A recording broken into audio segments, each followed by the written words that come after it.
managing your tenants, as the lady said before, keep in touch with your tenants. So this isn't really aimed at tenants, it's not geared up towards tenants, it's not anything at all to affect any side of the line really. Quick history about Belvoir Tamworth. Belvoir Tamworth has been in the town of Tamworth for 25 years. We've owned the business for 9 years. We continue to bring along the best professional advice and information we can. So just a bit of quick history. So first slide, Georgie. Yeah. I've got a lot of paperwork on here, but I have to bear with me because I have a memory of goldfish. Yes, please bear with us. So one of the first things we wanted to talk about is the Section 21 notices. Obviously, I think that's one of the main rumours that are going around at the moment, obviously about the Section 21 notices going, so no fault eviction. It is likely, I think, that is going to be the case, that we won't have the Section 21 notice anymore. We are covering that more in slide 4 when we go over notices in general, so we'll get onto that. As I say, rather than me saying it's likely, these are all obviously possibilities that are going to happen. So no more fixed term tenancies. So at the moment, 99% of our tenancies are 6-month tenancies that automatically move into a rolling periodic tenancy. So the fixed term element of it will be going.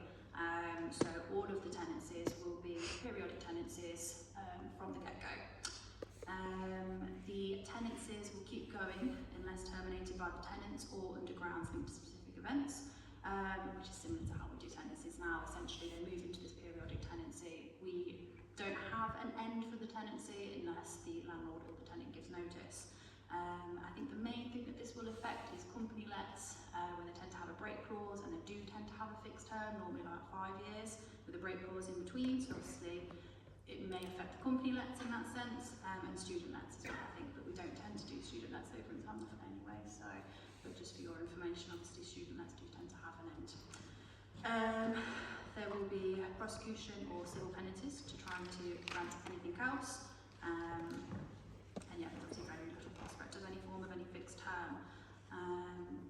Our advice would be that it's more important now than ever to get the right tenants in your properties. So obviously we do this referencing the tenants, meeting the tenants on viewings.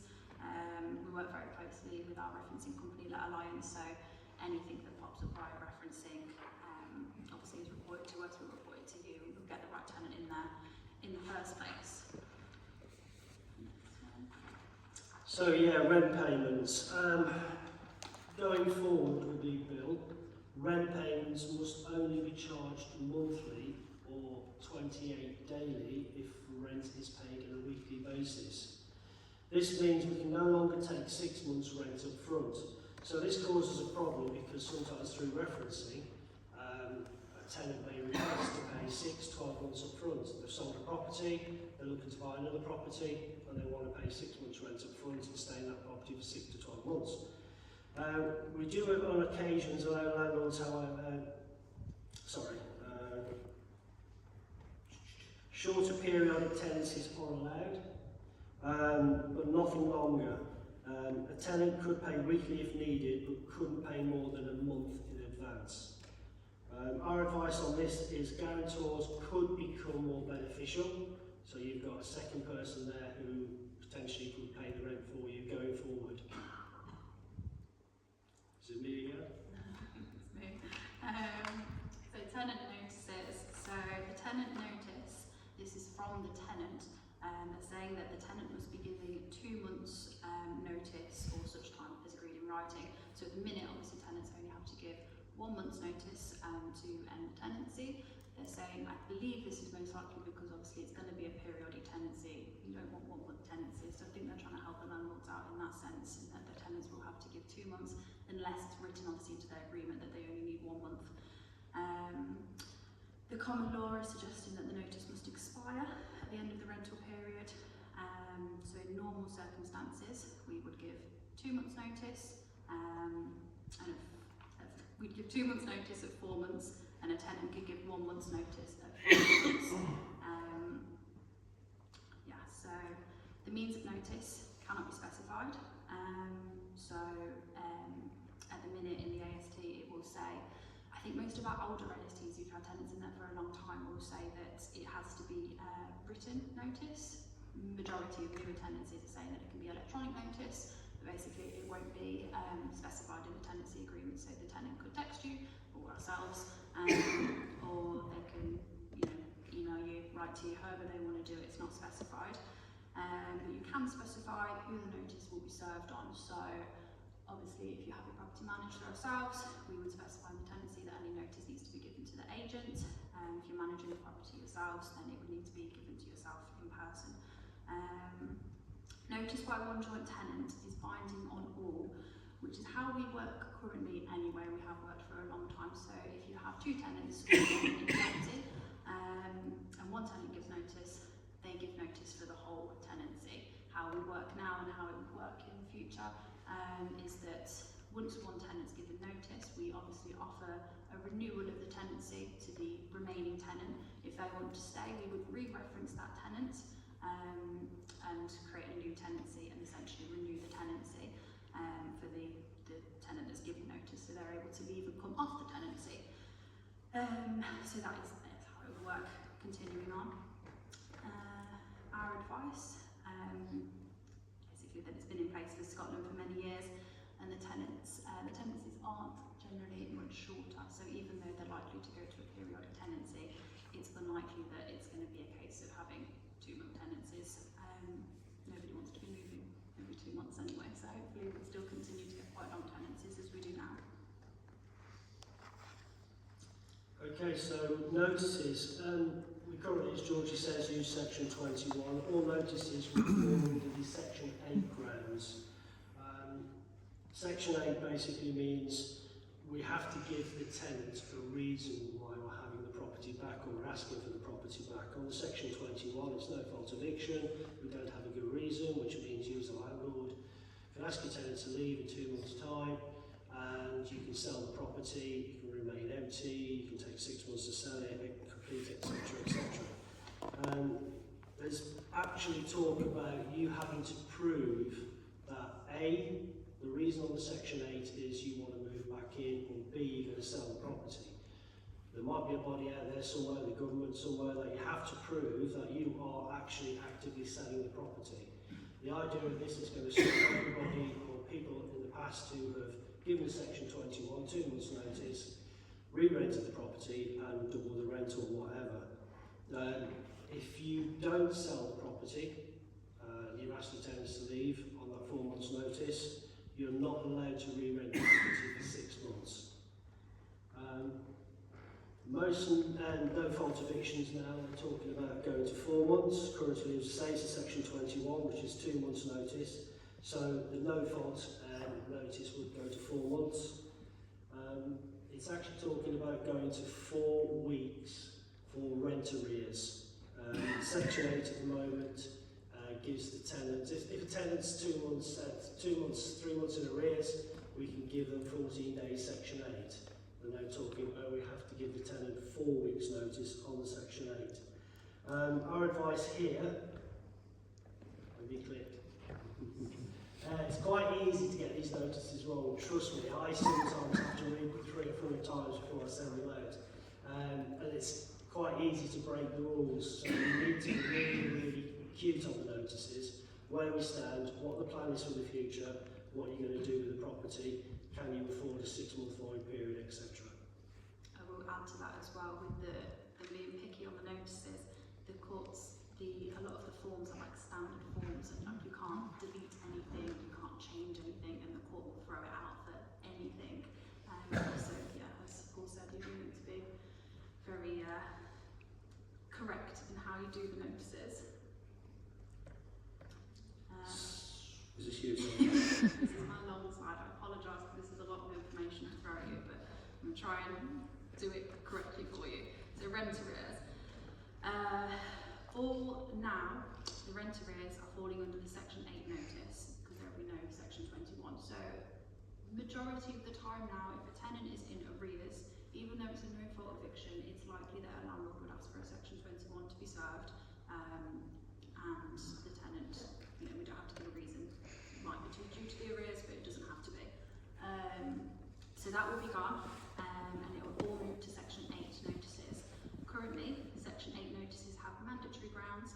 discretionary grounds. So if a mandatory ground is granted in court, then it would be necessary to evict the tenant. If a discretionary ground is granted in court, then it's discretionary whether or not you evict the tenant. You can use a Section 8 with multiple grounds. So most commonly, Section 8 at the moment is used for rent arrears. So you have a Section 8 with the grounds 8, which is the rent arrears, which is a mandatory ground. And you have a grounds 10, which is a discretionary ground, and grounds 11, which is also a discretionary ground. Grounds 10 is the tenant is in arrears, and grounds 11 is that the tenant is persistently delayed in paying rent. So they are often all used together, so that if it does go to court, if it falls through on one of them, you've got the others to back it up, basically. So hopefully it wouldn't all fall through on court. So the notice period, I think as Paul has said, is doubling from 2 weeks to 4 weeks. So currently the Section 8, Ground 8, the mandatory grounds for rent arrears, is 2 weeks notice for rent arrears of 2 months or more. So that will be changing to 4 weeks. Grounds 10 and 11 are largely the same, and as I say, they're normally used alongside grounds 8. Grounds 8 is being extended from 2 months arrears to 3 months arrears. So a tenant must be in 3 months arrears before you can issue a Section 8. It also means that then 4 weeks notice must be given. So you're going to be 4 months in arrears before you can actually kind of get that tenant into court and evicted. There was a proposal for mandatory grounds for repeated arrears, but this hasn't been included in the bill. The discretionary grounds is still available, so that's grounds 11, the tenant being persistently delayed in paying rent, so that is staying as a discretionary ground, not a mandatory ground. The combination of changes, as I say, means that it's nearly 4 months of arrears before the start of court's proceedings. So, our advice here, rent guarantee insurance is going to be your best friend. Obviously, they pay, rent guarantee will pay out 1 month in arrears, but it means you're only ever going to be 1 month in arrears with this rent guarantee insurance, so you've just got yourself covered, otherwise you're looking 4 months before anything actually starts happening. So it is going to become even more important to have this. It also means having an agent being on top of the arrears. So if you have a tenant that's a day or 2 late on arrears, drop them an email and say, is there a reason for this? And you need to be rent guarantee. Let Alliance, they have quite a what's the word for it? Quite a strict policy, don't they, on how often to chase the rent arrears for it to go through the rent guarantee insurance. I think, is it 2 weeks, 4 weeks? I think you have to contact them. So Let Alliance, the company we use, that are exclusive to Belvoir, they do our referencing. So we've got all our eggs in one basket, basically. So if they do the referencing for our landlords, and then they offer the insurance for our landlords, they're confident that we've put the right tenant in, we've done the right paperwork, and they've done the right referencing. So we're starting off at a really good point. I get probably 2 rent arrears listed a week from accounts. My list is not big. We manage it really robustly. We email the tenants. We have to do this within 7 days. And then we have to 14 days and 21 days, and then we put the claim in. That's why you're a month in arrears. But they'll cover all your court costs going forward, right up through to eviction. Yeah? Quite passionate about that. So if you're seeking possession to sell your property, the new Ground 1A landlord wishes to sell. Currently, if you as a landlord came to me and said, right Paul, sit down, have a coffee, I want to sell my property, what's the valuation, and how do I lose the tenants? I'd say, not a problem, we'll give them the 2 months notice, and they'll vacate the property, and away we go. So if we've got a brand new tenant moving into a property on day 1, they're entitled to a quiet, peaceful, restful time for 4 months. So we can't serve notice until month 5, which means the tenant should leave at month 6. You can sell your house, not a problem. What we're talking about here is extending this to 12 months. So basically they've got 10 months quiet, restful, peaceful time, or whatever the terminology is. 8 months, and then we have to give them 4 months notice. Yeah. So the 4 months notice is up from the 2 months. If we breach any of this, like I said before, if your tenant leaves and you market the house for sale, or 3 months in you decide to rent it, the fines are up to £7,000.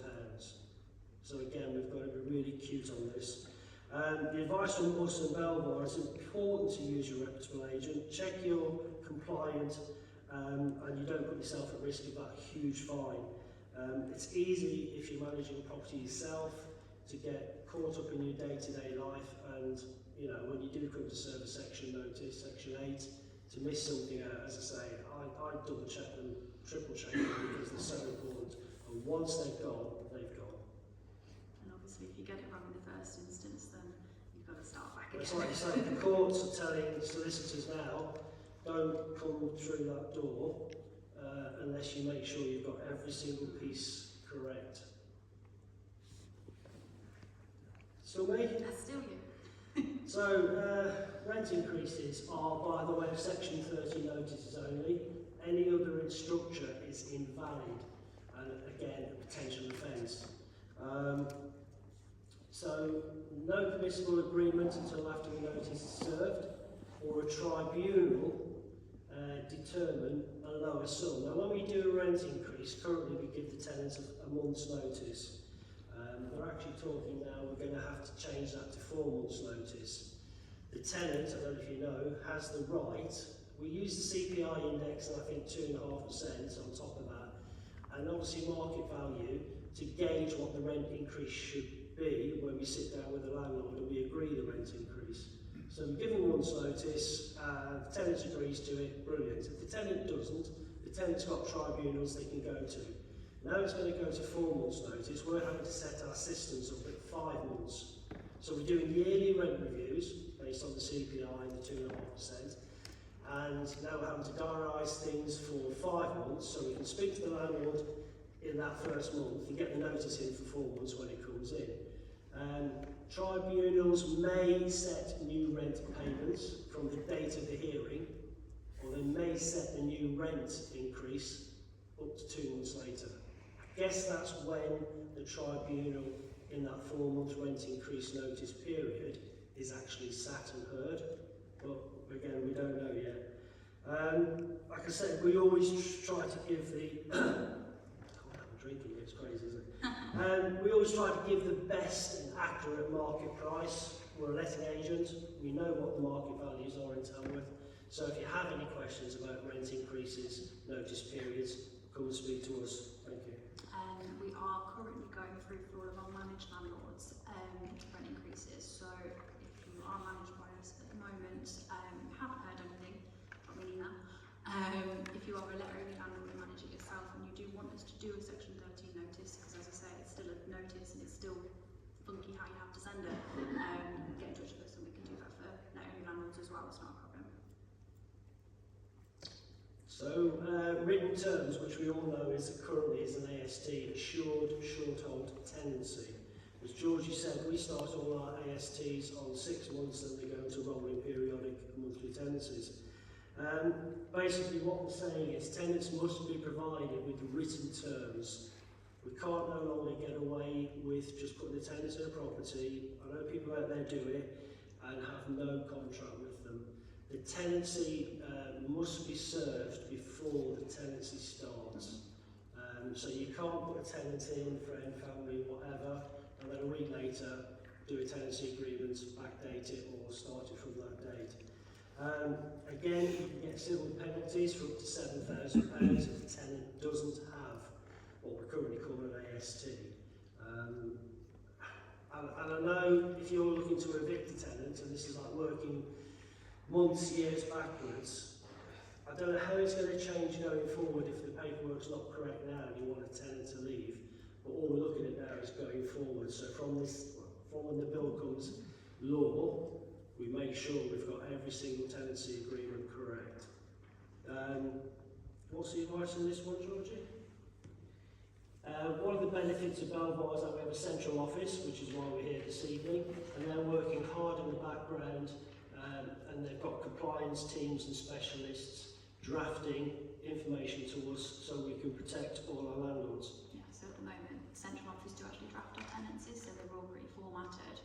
Obviously, as Paul said, they are currently short hold tenancies, ASTs. Unlikely that they will stay as that because obviously they won't have the fixed period, so they might just be periodic tenancies. I don't know what they'll call it, but yeah, so they are likely to change, but they will be drafted from the central office, so everything is covered. So rent bidding, so this one's pretty self-explanatory really. All adverts and offers must specify the rent. So obviously if you market a property on Rightmove, if you market it on the market, if you put it on your wall at home, it's got to specify the rent and it's got to be marketed and rented at that rent. So no offer above this amount can be invited or accepted.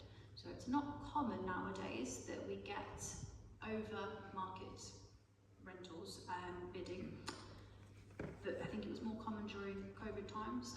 House sales went mental, and also rentals. There were so many people looking for rental properties, so we did get a few where they said, you know, the property's marketed for £1,000, I'll offer you 1,050 to take this property. We were allowed to accept that at that point. Moving forwards, we won't be able to accept any offer above the market rent. So we need to make sure, obviously, it's marketed at the right price from the get-go. Most common time that happens nowadays is if people have a pet. So sometimes we'll market a property £1,000, someone will say, I've got a pet, will the landlord accept the pet? And some landlords will say, I'll accept the pet, but I want £1,025 per month to have the pet there, because we can't accept a pet bond on top of the deposit. So that will not be able to happen. So moving forward, if you market a property at £1,000, you've got to rent that property at £1,000 or less. There is obviously, again, a financial penalty up to £7,000 if that happens. And as I say, our advice is to get the rent right at the beginning, get an agent out to value the property, make sure, you know, get a few agents out to value the property. We always try and make sure that we get the right. We don't want to be marketing on Rightmove and lower the rent, or market it and get loads of inquiries and go, maybe we should have rented it a bit more. You know, like, you want to make sure you're renting it at the right price from the get-go, which we do try and do now anyways, with our experience. So that's even more important. Yeah, it's getting a bit like house sales. As an estate agent, we tend to pitch higher. So we've got a bit of wiggle room when the offers come in.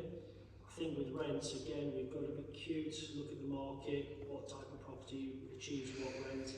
Maybe if the landlord's in agreement goes slightly higher, it might only be £25, £50, but again, we've built in a bit of wiggle room. Yeah.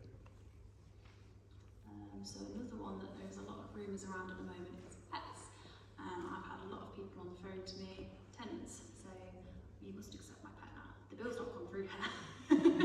But that's still not the case, even if the bill does go through. So obviously as landlords, you definitely want to know kind of what's being kept in your property. So what it's saying is, once the tenancy's been granted, the tenant can request a pet, and the request cannot be unreasonably withheld. So, for example, if you rent a property that's a one-bed apartment, first, second floor, and you have someone applying that has any sort of dog, it doesn't have to be used the example of a Rottweiler because that's just typical, isn't it? But if they have a Chihuahua, you know, you don't have a garden to go just let them out, you know, if they want to go for a wee or whatever. It's not practical to have a pet, a dog in that scenario. It might be practical to have a cat in an apartment. If it's an indoor cat, you might not be able to say no or reasonably withhold that one, but a dog would definitely not be suitable for that property. So you can still say no in those sorts of instances. It is likely also that it would be reasonable to refuse if a superior landlord or lease says no pets. I know we've got a couple of properties that we rent out that have building management companies and they just blanket say no pets. So that would still be applicable if you've got, you know, a two-bed apartment, ground floor, and you've got a garden and you've got a dog that you want to rent to, but, you know, building management says no, it will still be a no. It might change that building management companies can't blanket say no as well, but we'll have to see how that goes. The tenant will be required to pay for pet insurance, and the Tenant Fees Act will be duly amended. So what we've heard on this is that the tenant will have to get, on top of their deposit, another form of pet insurance, and obviously will have to provide the agent or the landlord with that pet insurance insurance to prove that their damages, if there is any, will be covered if they have a pet in that property. Our concern with that is that if the tenant, lovely tenant, they move in with their dog and they provide us with their pet insurance on the day of moving, but they cancel that pet insurance on the next day, we're hoping that we can, obviously as Paul said at the beginning, we've got people at head office on the board kind of battling with these bills as well. But it might be a case that we might get Let Alliance to have an insurance that we can control. So if a tenant does have a pet in the property, the insurance is controlled through ourselves, which would be more ideal. So it's, as you say, all up in the air kind of at the moment, but that's where it stands currently. So our advice would be to make sure that any refusal is within time frames and responsible, and then keep the written evidence and make sure that the insurance does cover what you need. Yeah, I mean, some of you might remember when we were allowed to ensure tenants had contents insurance.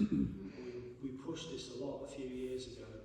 What we quickly found was that a tenant would come in the office to sign their contract AST, they'd show us their pet insurance, their contents insurance, we'd take a copy of it, we'd put it on their file. We do an inspection some 4 or 6 weeks later on our inspection routine, and then we say, have you got your insurance for your contents? Oh no, I cancelled it. When did you cancel it? Well, I cancelled the day after I got the tenancy. So it's a hard one to manage, as Georgie says, with pets, but if we can get pet insurance through Let Alliance, Let Alliance will notify us a day or two after it's been cancelled, and we can challenge the tenant. Right, redress schemes. So the plan is that every landlord, self-managing, let only, with an agent, is a member or compulsory to join a redress scheme. The current redress scheme we've got is the Property Ombudsman. We've been part of the Property Ombudsman scheme for several years now. Membership has to be there and in place before you can market your rented property. The schemes that are out and about at the moment, like the Property Ombudsman, they do charge fees. There may be more than one scheme out there available to landlords, and obviously landlords are free to choose whichever scheme they choose. As I say, we're part of the Property Ombudsman. 99% of our complaints are dealt with in-house. We've got a complaints procedure at Belvoir. It's quite robust. We reply to all complaints within 14 days. I've only had a couple that have gone to Property Ombudsman. I found they've been very fair. It's a good scheme. It protects the landlord. It protects the tenant as well. So it's a really good scheme. Again, if we don't comply as landlords with the redress schemes, which one you sign up to, there's a fine of up to £7,000. That's a particular common figure, isn't it? £7,000. Our advice is, obviously, we prepare a lot of evidence. We used to preparing evidence, being part of the Ombudsman, and we can help you with any issue that arises. I think going forward, what will happen managing agents will charge a fee to landlords who are self-managing let only to be part of that managing agents redress scheme. That's the way I think I'd like to see it go, because we pay hundreds of pounds a year to the Property Ombudsman, and I don't think it's fair that individual landlords who are managing their own properties should be paying that sort of figure.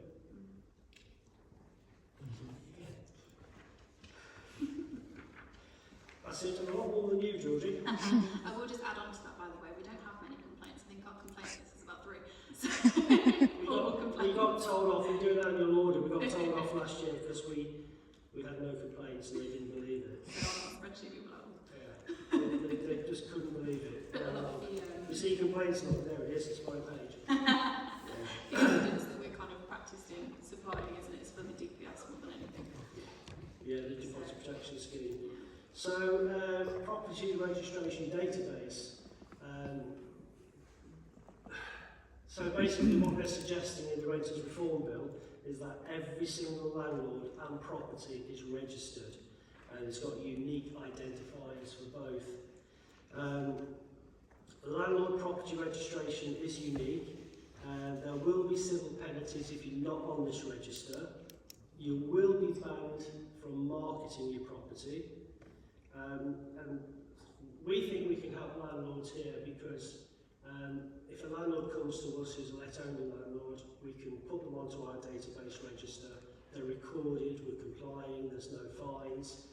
I actually had a letter last week from HMRC which is instructing me to give HMRC details of properties and landlords we've got managed at the moment. And I've made inquiries, it's legal, we have to comply, and we've got till the end of March, I think, to do it.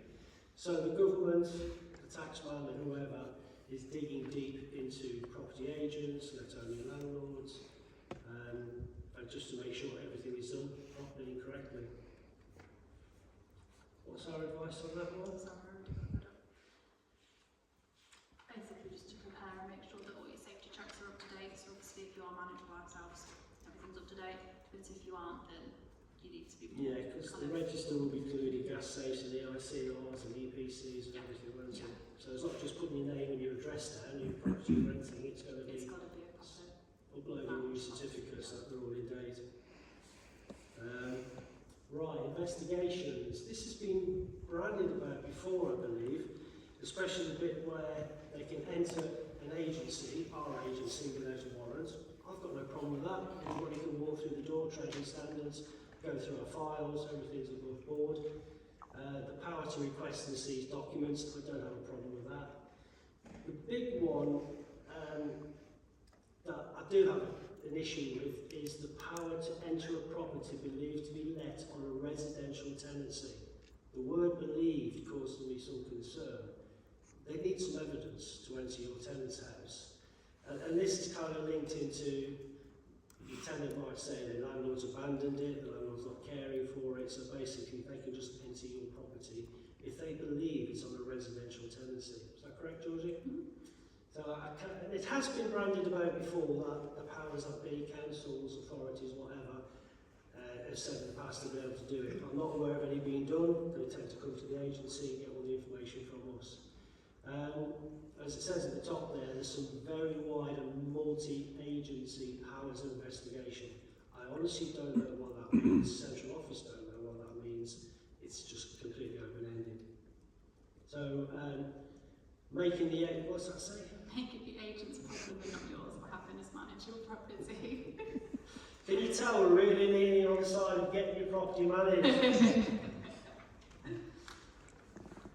So when will this happen? So once the parliamentary process is complete, there will be a transitional period. So they're expecting that to be 3 to 6 months whilst we transition kind of how everything works at the moment into how everything they want to have to work.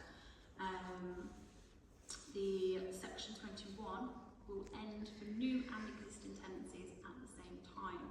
So if you issued Section 21 notice to your tenant yesterday and the bill comes in tomorrow, that Section 21 is invalid and you need to issue a Section 8. All fixed term tenancies will become periodic. I believe that will mean that if you've just moved a tenant in yesterday on a 6-month fixed term, as we do normally, the moves to automatically periodic at the end of the 6 months. The 6-month fixed term will be invalid. They'll still be on that tenancy agreement, but it will be periodic from the day that the bill goes through. Everything else will be implemented when ready, so that just means that we will get told as and when things are changing. They're saying that they want this to go through in summer or October as a long stop. We were fed this information in November time, and that's when we were told that. I don't know if they're any closer to getting that through in the summer. I think October probably is looking more likely, but we'll keep you up to date on that.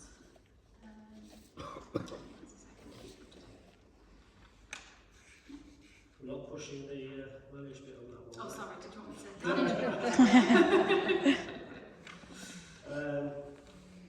I've just done the wrong page, sorry. We're on number 15, yeah? So property standards, again, another contentious one. New decent home standard. So basically, in essence, what this means, it's being amended because we're having a lot of issues at the moment with how people live. I'm sure as landlords you've all experienced tenants drying clothes in the property, mould and mildew build up, the tenant then blames the property, you have somebody go around and look at it, there's nothing wrong with the property. Well, this is going to be amended to be applied to the property redress scheme as well. Where are we? Our law has the strict time frames around dealing with damp. So currently I've had a couple of experiences where tenants has gone to a council, the council has said you've got to get it sorted in 14 days and we've acted on it. So that's the kind of thing they're looking at. So we have got to keep our properties up to a decent standard. And with that, I think as a let-only or a managed landlord, inspections are the key. We do robust inspections 4 to 6 weeks after they move in to make sure they're living correctly. I know that sounds really, really harsh, but you know, they're not drying their clothes, and we advise them, we give them information on condensation, and then we inspect the properties every 3 months after that. So ideally we're in a property 3 times a year, potentially, sometimes 4. I will say as well that law is already in Act as part of the Social Housing Regulation Act 2023. It just basically means that landlords need to act fast when dealing with damp and any health concerning issues in the property. So if you go around the property, if we did an inspection and there was damp, there is a time frame which you need to act. You can't just leave a tenant in hazardous conditions for a certain amount of time, so that is already in place. So this is basically saying that our advice is make sure that you have an agent ready to interpret these new rules. And basically, as Paul said, the rigorous inspections. The inspections are key here, really, going around and making sure. A lot of tenants, believe it or not, only report things to us on inspections. You know, we go around and they have contact with us constantly. They can email us, they can call us. We've got voicemail systems, they can contact us out of hours. But then we go around, any issues? Oh yes, this. You know, so I did one last Friday, and one of the questions on the inspection app is, you know, we send these apps out to the inspections to our landlords, was any damage to plugs or sockets? Oh yeah, 2 are hanging off the wall. Well, how long are they hanging off the wall? About a month. Why haven't you reported it? Yeah, so the safeguarding from both sides. Definitely. So if we did go around to a property full of mould, and use that as an example, obviously you're catching it quicker, you can act faster basically. So how can we help you? So we can ensure that your property is compliant to current standards now. So obviously you can make sure with inspections that the property is up to standard physically. We can also make sure that you've got electrical safety, EPCs, gas safety is all in place, up to date. Make sure you know that your gas man is registered with gas safe, etc. Yeah, so the new style tenancy agreements, as Georgie already said, drafts are being made in central office. All our paperwork, all our legal documents, which will stand up in any court of law, are all drafted by central office. They're already working on what is proposed to be, you know, the non-fixed term AST, whatever it's going to be called. So we can have everything in place to protect landlords. From the Very start. confident. Yeah. Our team will be fully trained. Our team are actually here now tonight. Yeah, do you want to introduce the team? Because we haven't done this. We've got Kelly, Hannah and Jack. Kelly deals with the majority of our Do you want to stand up, guys? Start This is the team. They took time out of their evening to come down and to be involved. So Cal deals with most of our admin side of things. If you've dealt with her, she's incredible at what she does. Hannah deals with all of our lettings. So some marketing, doing the viewings, doing the referencing, dealing with the tenants, doing inspections. Yeah, so all very. I've lost the word. No, it's fine. Good members of the team, words, aren't they? That's the newest member of the team dealing with our sales side of things, and is doing very well as He's smashing. Yeah. So, yeah, but they are all fully trained. They're all very keen to know what's going on as well, which is great for us. Yeah, they're not getting paid to be here this evening. They have been promised a Greg sausage roll at but yeah, so we'll all be aware of the new rules. If you phone the office, you'll be able to get good information from whoever you speak to. Should I finish the last one? So, as it says on the slide, we'll keep you updated with changes. As I said before, I really appreciate everybody giving their time up on a damp Tuesday evening to come here and listen to what we've got to say and our guest speakers. But I think this part is really, really important because we don't know if it's set in stone yet. But We've got feedback paperwork. Get your name, your telephone number, your email address on there, and we will update you. Whether you're managed by us or not, we will update you every single step of the way. So we share the information, give you that information so you can make your mind up what you want to do and how you want to act on it, and we'll offer any help and advice. Yeah? Yeah. So, It's a lot of information that we've just thrown at you. Kind of bullet pointed, we wanted to try and get as much in as possible. Is there any questions? I know we ran through some bits quite quickly, so if you do have any questions, general or related to your property. When the last date can happen is section 21, The last day? before the bill comes in, we don't know yet. As Georgie said, it might come in, he might have a section 21 issued by us today, and tomorrow the bill becomes law. Yes. And that section. And it changes to a section 8, so we have to withdraw that What 21. about if it comes in a month's time? If it, I think, can I say, I think if it falls in that 2-month time frame, we'll have to reissue it for the 4 months. Really? I think so, yeah. Under the new rules? Yeah. But you've got to think, the end goal is to require the tenant to leave the property for whatever reason. Yeah. As I said before, there's been a lot of section 21 served, so landlords can re-rent the property for a higher rate, a higher market value. So the courts are massively inundated. Now you're a genuine landlord and you want to sell your property and you're genuinely giving your tenant section 21, but the tenant refuses to leave. That means that you're then in the logjam of the courts. And that's why the courts are saying, make sure every box is ticked before you even come through the door. I will say as well, I think most of these have come through. I don't think many are unfair. I think a lot of them are to catch out the landlords that are just putting a tenant in there and that are saying, you know, live in squalor, they're blind eye to it, and they don't have gas safety, they don't have electrical safety. So trying to pick up on those landlords, not the landlords that are, you know, here tonight that genuinely care and want to know the information.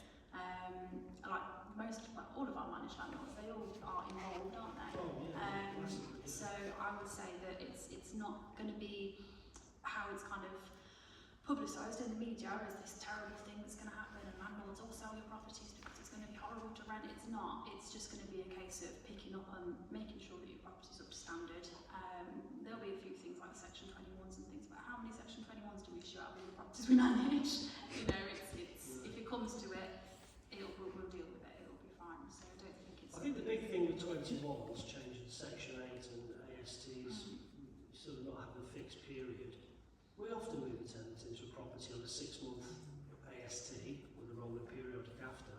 When it hits the rolling periodic after, say, 6-7 months, they email or come in and say to us, we really love the property, we like Belvoir, the landlord looks after it, every piece of maintenance reporting has been sorted, we really love it, we want to stay here, can we have a 12-month contract to give us some surety?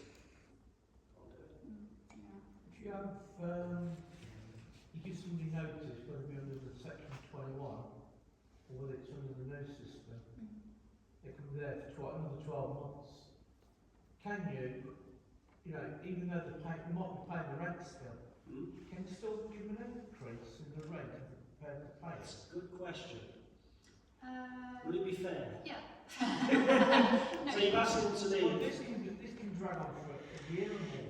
Now, they've only been in the property for 10 months, and you give them notice, and they're there for another 12 months. So you're surmising we give them 2 months or 4 months, whichever Yeah. it is. But they're not gone and they're going through the courts, so you're taking them through the courts to get an eviction date or whatever.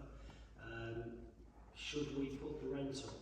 I think the majority of cases of issuing notice now would be rent arrears or wanting to sell your property. So if your tenant is in rent arrears and you want to put your rent up, chances are it's not going to be paid. You're being in the window.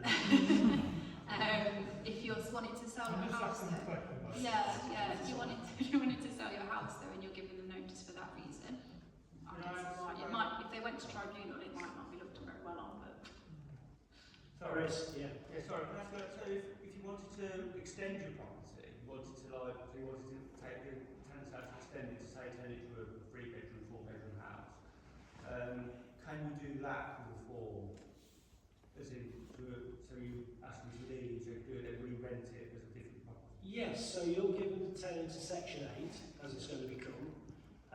So you're giving them 4 months to vacate the property. You've got your plans drawn up, your builder booked in. I'm guessing that extension is going to take more than 6 months.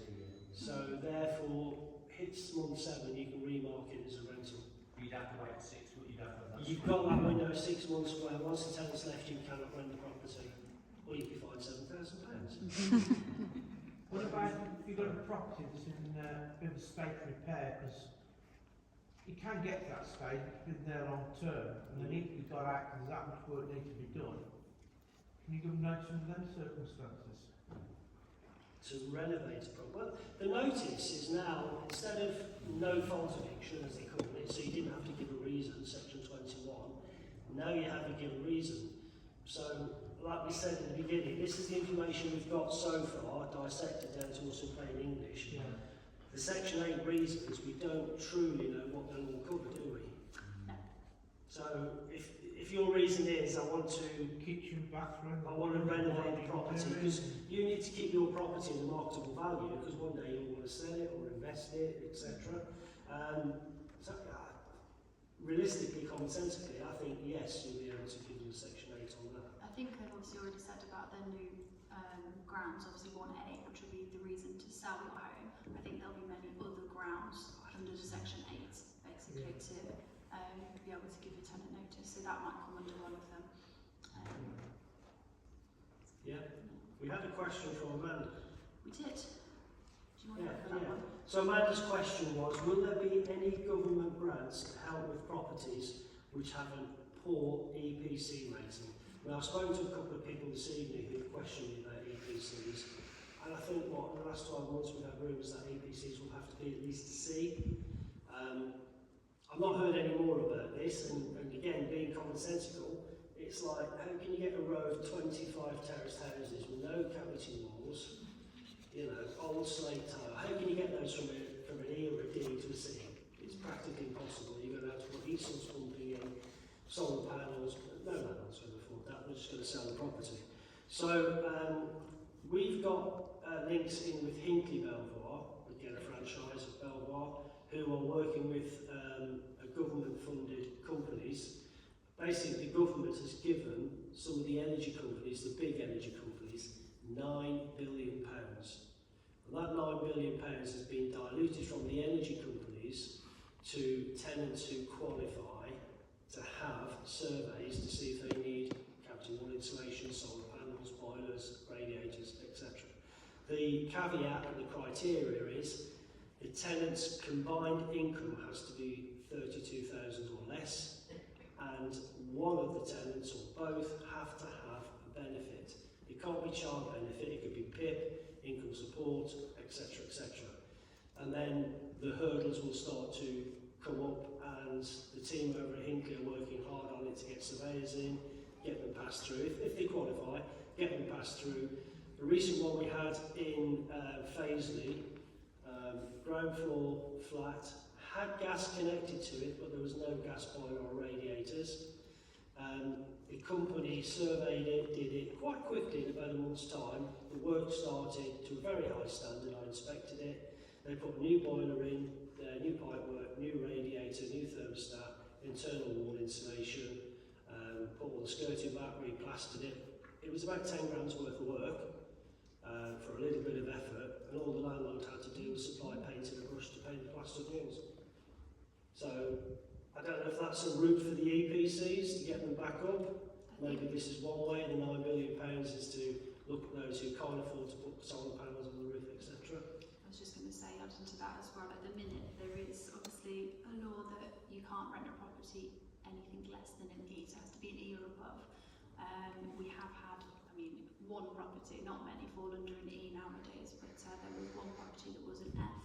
We went through the kind of renting process with them, and they just needed to apply for an exemption, and then costs needed to be higher than a certain figure, I can't remember all the details now, and they could apply for an exemption so that they could rent it out at an F.